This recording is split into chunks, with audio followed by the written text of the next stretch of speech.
শাহরিয়ার কবির আপনার কাছে আসলে জাতীয় ঐক্যের কথা বললেন ডক্টর মোহাম্মদ আনোয়ার হোসেন এবং আতঙ্ক কিন্তু এখনো আছে, সে আতঙ্ককে আরো বেশি বাড়ছে না সমাধানের দিকে যাচ্ছে? একটু দুটো বিষয় যদি সংলাপের কথা যদি বলি, একটা সংলাপ এখন যারা কোটা সংস্কার আন্দোলনের যে ফেজগুলোকে আমরা সামনে দেখছি, সমন্বয়কারী বলছে, সমন্বয়কারী এখন মাত্র 6টা বা 7টা 8টা নাম দেখি। প্রথমে তারা বলেছিল তাদের 39 জন সমন্বয়কারী আছে, তারপর না দ্বিতীয় পর্যায়ে বলেছে 64 জন। এখন 64 জন সমন্বয়কারী আমরা কখনো এদের চেহারা দেখিনি, নাম দেখিনি। ডায়ালগের কথা যখন নাগরিক সমাজ থেকে উঠেছে, বিভিন্ন জায়গা থেকে উঠেছে, আমরা যখন বলেছি, সরকার বলেছে তারা সংলাপ করবে, এক পর্যায়ে ওবায়দুল কাদের তো ওইটা যেদিন ওদের যেতে হলো, ওরা বলেছে আমরা কোনো সংলাপে বসবো না, আমরা শুধু আমাদের দাবিগুলো জানাতে পারি। তারা মন্ত্রীদের কাছে যখন প্রাইম মিনিস্টার সংলাপের জন্য রেডি ছিলেন, ওবায়দুল কাদের বলেছে যে আমাদের গণভবনের দরজা খোলা আছে, তারা যখনই আসবে বিশেষ ব্যবস্থা করা আছে, রাত 2টো পর্যন্ত প্রধানমন্ত্রী অপেক্ষা করবেন সংলাপের জন্য। ছাত্ররা বলেছে আমরা সংলাপ করব না, আমরা দাবিগুলো দিয়ে আসবো। দাবি তো মন্ত্রীর কাছে দেওয়ার দরকার নেই, প্রেস রিলিজ দিলেই তো দাবি জানা হয়ে যাচ্ছে, খবরের কাগজে আসবে দাবি। এখন সংলাপ করব না মানেটা কি? এই আন্দোলনের কি তারা কি আন্দোলনটার একটা যৌক্তিক সমাধান চেয়েছে, নাকি তারা একটা সংঘাত চেয়েছে? যে কোনো আন্দোলন, ন্যায়সঙ্গত আন্দোলন, আপনাকে আমি ব্রেকের মধ্যে বললাম, ব্রেকের সময় আপনাকে বলছিলাম যে গণ আদালত যেদিন আমরা করলাম, তার ঠিক পরদিন প্রধানমন্ত্রী খালেদা জিয়া বললেন গণ আদালতের নেতাদের সঙ্গে তিনি কথা বলবেন। আমি নাসিরউদ্দিন ইউসুফ দুজন আমরা গেলাম ওনার সঙ্গে কথা বলতে।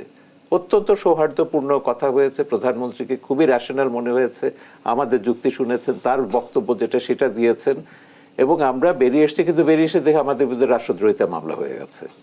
তো পরে আমাদেরকে বলা হলো এটা একটা ভুল বোঝাবুঝি হয়েছে, ঠিক আছে আপনারা চিন্তা করবেন না, কোর্টে যান, আপনাদের জামিন হয়ে যাবে। আমরা তাহলে বলেন রাত্রে যেন আমাদের গ্রেফতার না করে। এখন রাষ্ট্রদ্রোহিতা মামলা কারা হয়েছে? জাহানারা ইমামের বিরুদ্ধে, সেই সেক্টর কমান্ডারদের বিরুদ্ধে, আহমেদ শরীফ, প্রফেসর কবির চৌধুরী, এদের বিরুদ্ধে, আমি সেখানে একজন। তা আমরা যাই হোক পরের দিন হাইকোর্ট থেকে গিয়ে জামিন নিয়েছি। এখন সেই সংলাপের পরিস্থিতি কি এখন আছে? আমাদের গণ আদালত করলাম 1992 সালে। 93 সালের সেপ্টেম্বরে রাজশাহীতে ছাত্র দলের একজন নেতাকে ছাত্র শিবিরের এরা খুন করলো। ছাত্র দলের যিনি এসেছিলেন নেতার যে মা, তিনি জেলেনা খাতুন, সাতক্ষীরাতে বিএনপির একজন নেত্রী।